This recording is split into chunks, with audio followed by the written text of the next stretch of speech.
Assalamualaikum and greetings. In this video, we're going to discuss a few exam questions from previous examination paper related to preparation of alkene and alkyne.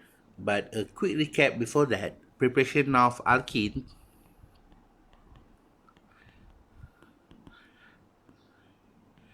there are four reactions that we can use.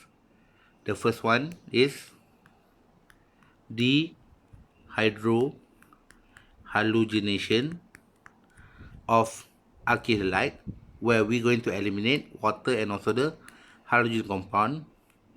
Secondly, we can use dehalogenation reaction, which we're going to use dihalide compound compared to the alkyl from reaction number 1.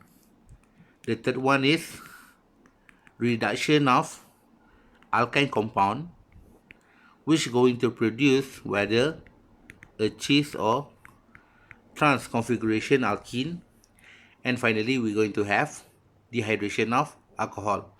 However, the dehydration of alcohol has been omitted from previous syllabus. So we're going to have three method preparation of alkene. For alkyne, there are two methods of preparation that we're going to discuss. The first one is similar to preparation of alkene, which is dehydrohalogenation. However, for this one, we're going to use dihalides, which means that it is an alkyl with two halogen attachment. And the second method of preparation for alkyne will be the alkylation of salt terminal alkyne.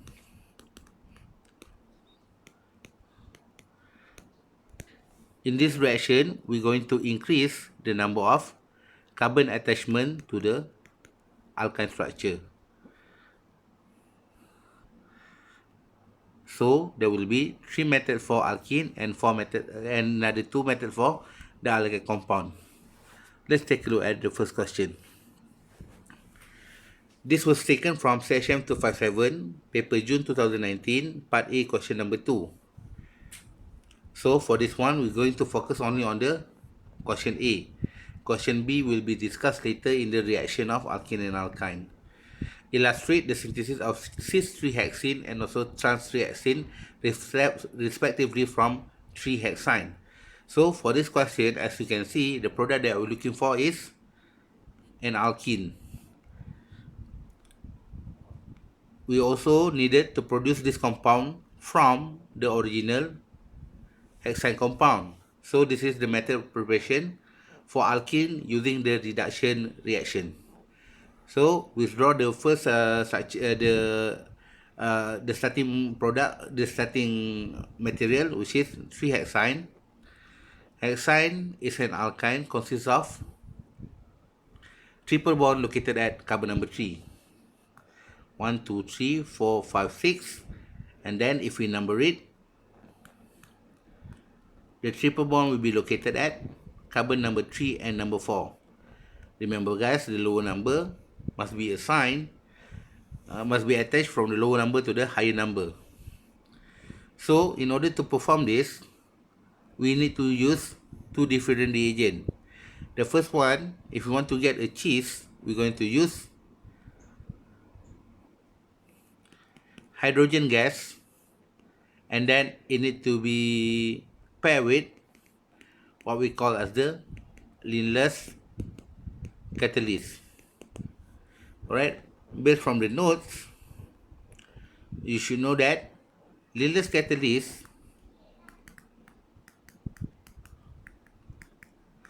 is comprised of palladium coated with barium sulfate and then tinted with quinoline. The reason why we're having the Linless catalyst is because we want to stop the reaction until it became an alkene only. If we do not use this Linless catalyst, the alkyne will convert it into alkene. So any reaction involving the H2 with the linear catalyst will produce a cis alkene compound. So what's going to happen is the triple bond will be broken down into a double bond, and then we're going to add hydrogen to it. So for this reaction, remember, the hydrogen must be positioned at the same level so that it become a cis product. So we're going to get cis hex 2-ene. Again, the overall reaction, the alkyne react with hydrogen by using Linde's catalyst, is going to become a cis hexene. In order to form a trans product, we're going to start off with a triple bond, react it with sodium in ammonia compound, medium. So again, the same thing will happen. The triple bond will be broken, and then it will become an alkene. This time around, the hydrogen will place at different level so that it will become a trans configuration product. So we're going to call this as trans hex 2-ene. Again, this is the reduction reaction, which later going to produce whether a cis or trans configuration alkene. Next questions. This was taken from session 258, June 2019, part B, question number 2. So we're going to ignore A, B, and C. We'll be focusing on D only. So actually, this question is similar to the previous one because this is the preparation of alkene from an alkyne compound. We already know that for this question, it requires us to prepare an alkene from the alkyne compound. So the product is being given as pentene. Since it does not mention the location of the double bond, we assume that the double bond is located at the first and also the second carbon. So the only possible structure that can be used for the alkyne will also comprises of 5 carbon, and then the triple bond will be located also at the first carbon and also the second carbon, because it does not mention the number of the position for the multiple bond. So again, by applying the same reagent, it either can be hydrogen plus the Linde's catalyst, or another option is sodium in ammonia medium. We can convert the alkyne, which is pentyne, into the alkene, which is pentene. In this case, doesn't matter whether it is cis or trans, because the question does not mention specifically on the configuration of the alkene compound.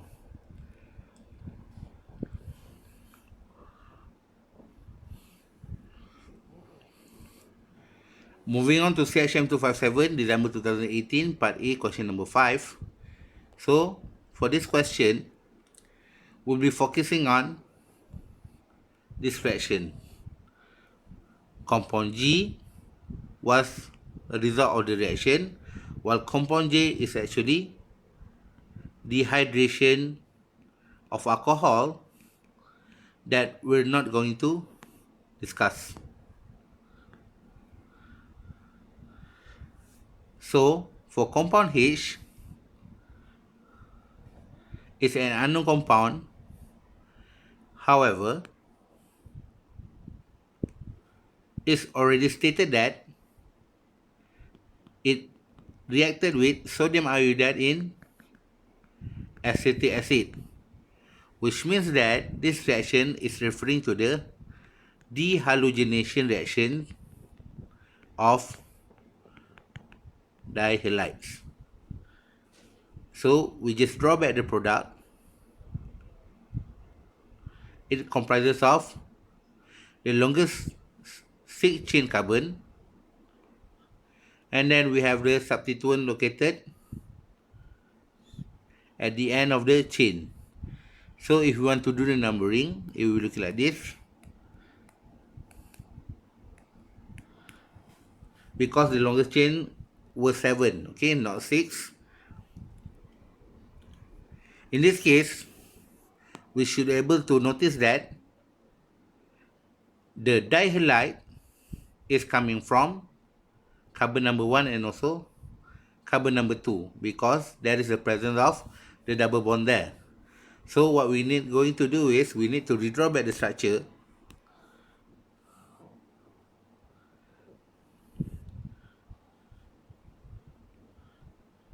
And then we're going to add the halogen to it. The normal halogen that we'll be using is either chlorine or bromine. So the first structure could be like this, where we have the chlorine located at carbon number 1 or carbon number 2. It can also be located at carbon number 2 and carbon number 2, or it can also be located at carbon number 1 and carbon number 1. So basically, this is the structure for the dihalide compound. It can be either a germinal or vicinal dihalide.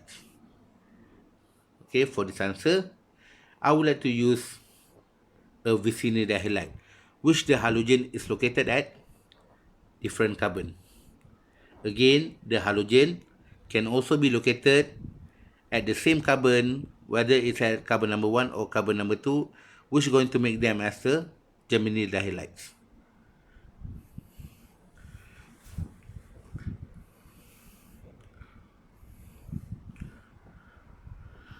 Moving on, Session 258, December 2018, Part A, question number 4. The question was, 3-chloro-2-methylpentane reacts with sodium hydroxide in ethanol to produce compound A, major product, and compound B, minor product. Okay, we're going to ignore the second sentences because this is referring to the reaction. I'm sorry, it refers to the reaction. So from this statement, okay, first we need to come up with the structure. We have 3-chloro-2-methylpentane, which comprises of 5 carbon, and then a methyl group attached to the second carbon, and chlorine attached to the third carbon. The key reagent that we are using right now is sodium hydroxide, which is NaOH, strong base. Therefore, we know that this is the dehydrohalogenation reaction. So what's going to happen is the OH will abstract the hydrogen from the second carbon, or it can also abstract the hydrogen from the fourth carbon. There is 2 options here. So basically, the combination of H and OH will produce HOH, which is water. So let's say if it attack the hydrogen from the second carbon, the structure will be looking like this.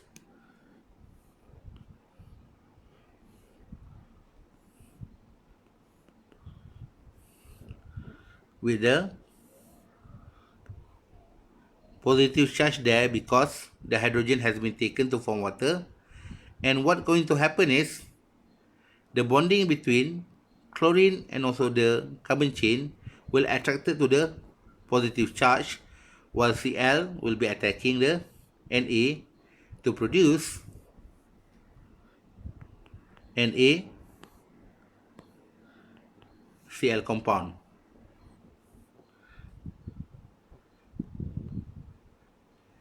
The structure over here, to make it stabilize, it will become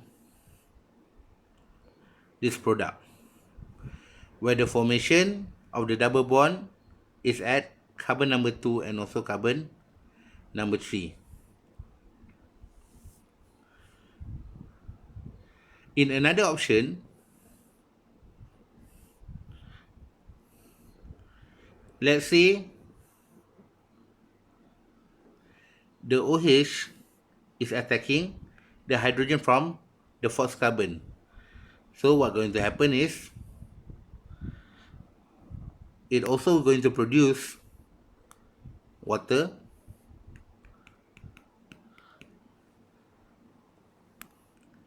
However, the intermediate structure will be looking like this.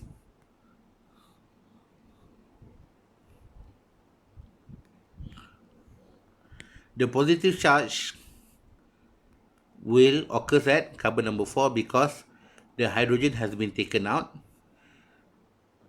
The Cl and the carbon bonding will attract to the positive charge to give the end product of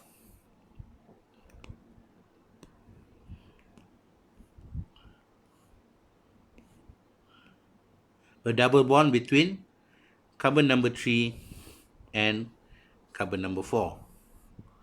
And then the Cl, same just like the other example, will attract to the Na to produce sodium chloride. So that's why this reaction is being called as the dehydrohalogenation, because it produces water and also it removes the halogen from the structure to give the end product of these two. Let's say we're going to label this as A and B.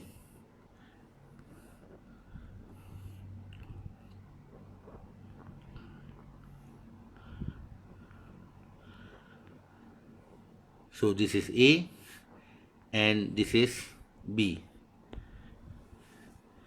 Based on the Siderev or the Zaitsev rule, A will be considered as major and B will be considered as minor.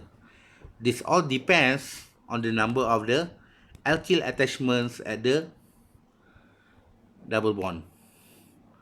For instance, for the carbon number 2 and carbon number 3, for carbon number 2 we have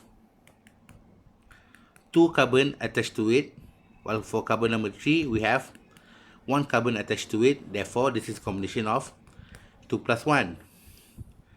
For compound B, the formation of double bond occurs between carbon number 3 and carbon number 4. For carbon number 4, there's only 1 carbon attachment. For carbon number 3 is also 1 carbon attachment. Therefore, it gives the combination 1 plus 1. Hence, the higher combination, which is 2 plus 1, is A, will be considered as major, while B will become minor. Please understand that the major is referring to the higher percentage of the product is being formed. So let's say if the compound is being produced about 100 gram, 80% will be from compound A, while 20% will become from compound B.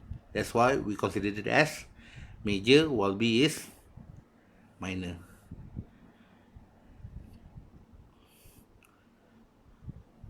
Again, for this reaction, we'll be requiring to use a strong base, such as potassium hydroxide or sodium hydroxide, and many more.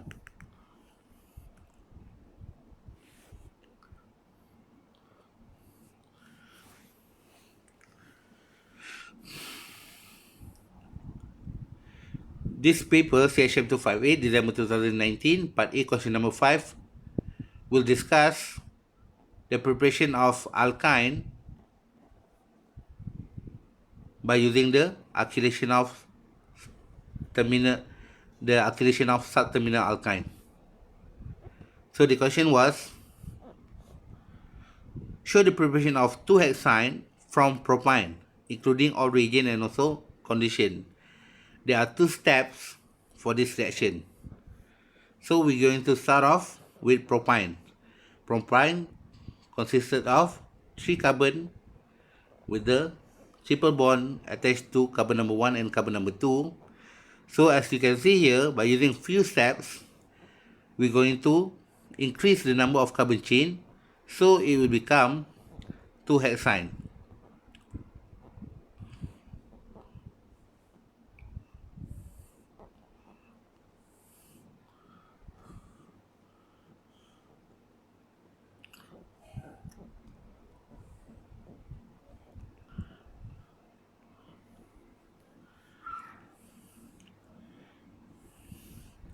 So we're going to start off with the production of sub-terminal alkyne, which involve the addition of sodium amide. For this reaction, it is important to apply this on terminal alkyne because we need to have the hydrogen which is located at the terminal alkyne. So the NH2 will combine with the H to produce ammonia, and then the formation of acetylide ion because the hydrogen has moved to the ammonia.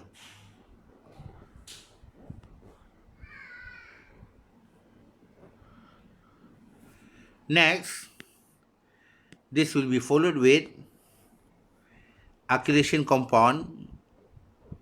Okay, this is carbon number 1, number 2, and number 3. We need to add 3 more carbon. So the carbon that we're going to use will be CH3, CH2, CH2, Cl. So the Cl over here will combine with the sodium that we used earlier, and then the structure will be looking like this.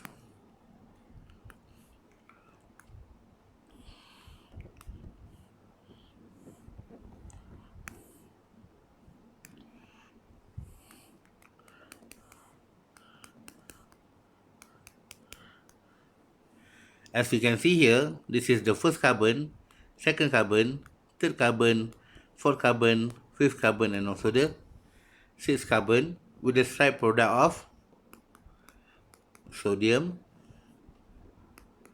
chloride. So again, this is the sub-terminal alkyne. Remember, the requirement is first we need to have a terminal alkyne, so that we're going to have the hydrogen combined with the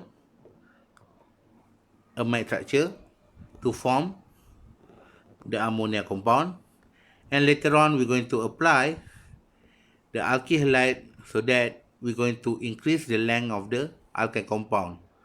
So for this reaction, we're going to start off with a short chain alkyne, and then we're going to convert it into a longer chain alkyne.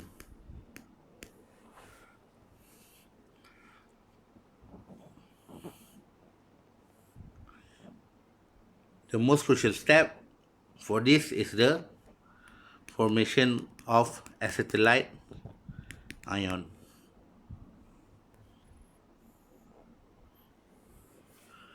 Please refer to your notes for other examples.